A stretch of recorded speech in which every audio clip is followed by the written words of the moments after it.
அஸ்ஸலாமு அலைக்கும். Hi friends, welcome to Safina Safi vlog.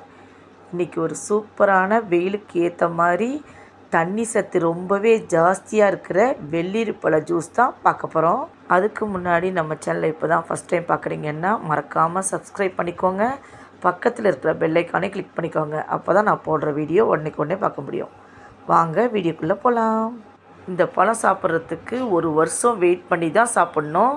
இது வெயில் காலத்தில் மட்டும்தான் கிடைக்கும். ஸோ எங்கே பார்த்தாலும் வாங்கி சாப்பிடுங்க. இந்த வெள்ளரி பழத்தை வச்சு 3 விதமாக நம்ம சாப்பிட்லாம். ஃபஸ்ட்டு நம்ம ஜூஸ் எப்படி பண்ணுறதுன்னு பார்க்கலாம். இந்த மாதிரி நல்லா பழமாக வாங்கிக்கோங்க.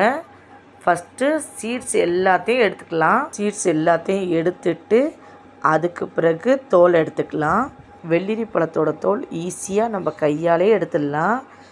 அப்படி எடுக்க முடியலன்னா கத்தியால் எடுத்துக்கோங்க.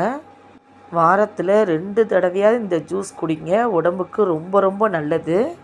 எல்லாத்தையும் தோல் எடுத்து வச்சுட்டு அடுத்து சின்ன பீஸாக கட் பண்ணி வச்சுருக்கேன். இப்போ நம்ம மிக்ஸி ஜாரில் சேர்த்துக்கலாம். 1/4 கப் சுகர் போட்டு மிக்சியில் அடிச்சுக்கலாம். இப்போ வெள்ளரி பழ ஜூஸ் சூப்பராக ரெடி ஆகிடுச்சு. அவ்வளோதான்.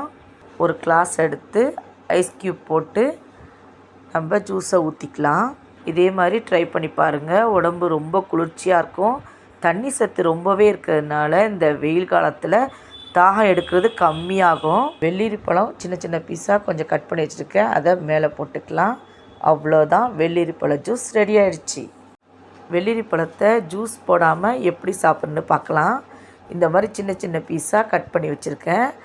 அதுக்கு மேலே சுகரை போட்டு எல்லா பக்கம் படுற மாதிரி சுகர் போட்டு ஒரு பீஸ் எடுத்து சாப்பிட்டு பார்த்திங்கன்னா அவ்வளோ டேஸ்ட்டாக இருக்கும்.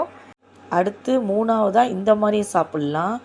வெள்ளரி பழத்தையும் சுகரையும் நல்லா பிசைஞ்சு விட்டு இந்த மாதிரி சாப்பிட்டு பாருங்கள். இதுவும் செம்ம டேஸ்ட்டாக இருக்கும். கண்டிப்பாக நீங்களும் ட்ரை பண்ணி பாருங்கள். ட்ரை பண்ணி பார்த்துட்டு எப்படி இருக்குன்னு சொல்லுங்கள். இந்த வீடியோ பிடிச்சிருந்தா சஃபினா சஃபி விலாக் லைக் பண்ணுங்கள், ஷேர் பண்ணுங்கள், சப்ஸ்கிரைப் பண்ணுங்கள். உங்கள் ஃபேமிலி அண்ட் ஃப்ரெண்ட்ஸுக்கும் ஷேர் பண்ணுங்கள்.